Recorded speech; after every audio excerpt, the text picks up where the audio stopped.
உளுந்தூர்பேட்டை அருகே கல்லூரி மாணவிகளுக்கான விழிப்புணர்வு நடைபெற்றது. கள்ளக்குறிச்சி மாவட்டம் உளுந்தூர்பேட்டை அருகே ஜவஹர்லால் நேரு மகளிர் கலை அறிவியல் கல்லூரியில் சமூக நலத்துறை சார்பில் பெண்களுக்கான விழிப்புணர்வு, அரசு திட்டம் செயல்பாடுகள் குறித்தும், பெண் கல்வி வளர்ச்சி, 2 பெண் குழந்தைகளுக்கு உதவித்தொகை போன்ற பல்வேறு கருத்துக்களை மாணவிகளிடம் கள்ளக்குறிச்சி மாவட்ட ஒருங்கிணைப்பாளர் கோவிந்தராஜ் பேசினார்.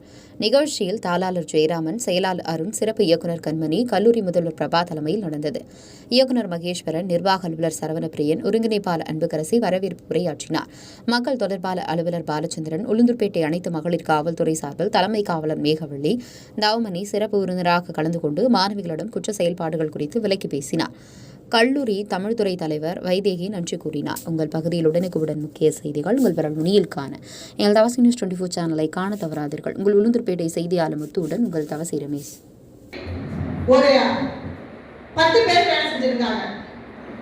நீங்க உடுத்துற உடையோட நூல், அந்த மில்லு, அந்த துணி துவைக்கிறது, அந்த சாயம் போடுறது, அது ஒரு கம்பெனி.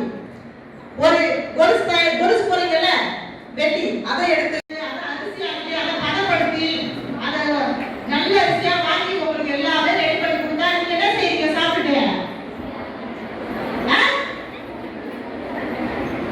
இதெல்லாம் எதுங்க?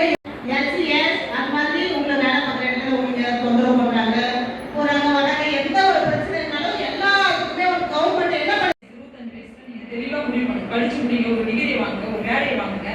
கவர்மெண்ட் வேலை தான் அச்சீவ் பண்ணணும்னு அவசியம் இல்லை. தனியார் கம்பெனிலே நிறைய வேலை இருக்கு. எல்லா வேலைக்கும் போங்க. வேலைக்கு போயிட்டு அப்பா அம்மாவுக்கு உதவியா இருந்த பஸ்ல இன்ஸ்டாகிராமு, ஃபேஸ்புக்கு, வாட்ஸ்அப்பு அப்படின்னு சொல்லி நீங்க ஈஸியா நீங்க அதை என்ன சொல்றீங்க, அதனுடைய பின் விளைவுகள் என்னன்னு தெரியாமலே நீங்க மட்டும் விட்டுறீங்க.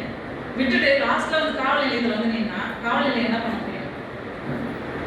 முன்கூட்டியே சொல்றேன், தயவு செஞ்சு யாருமே போட்டோ எடுத்து ஷேர் பண்ணி வச்சுக்காதீங்க. அது கெட்ட பேர் வாங்கி கொடுக்குறாங்க அப்படின்னு ஸ்கூல்ல அதே சொல்றாங்க. அதை முடிச்சுட்டு காலேஜ் லைஃப் போறீங்க. காலேஜ்ல என்ன சொல்றாங்க? படிங்க, படிப்பு தான் உங்களோட வாழ்க்கை. இந்த கல்வியில தான் என்ன ஆகும்? கல்வியில என்ன ஆகும்? எல்லாரும் சத்தமா சொல்லணும். கல்வியில என்ன ஆகும்? நம்ம கலர் நிலம் போடுது அப்படின்னு சொன்னாங்க. பாரதி கண்ட புதுமை பெண்கள் நம்ம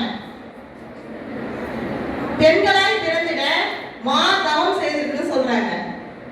இதெல்லாம் படிக்கிறீங்களா? ஒன்றும் பிரயோஜனமே இல்லை. எது படிச்சியும் பிரயோஜனம் கிடையாது. இப்ப சார் சொன்னாங்க, உங்களுக்காக இந்த அரசாங்கம் மட்டும் கிடையாது, உங்களுக்காக நீங்க இன்னைக்கு ஒரு ட்ரெஸ்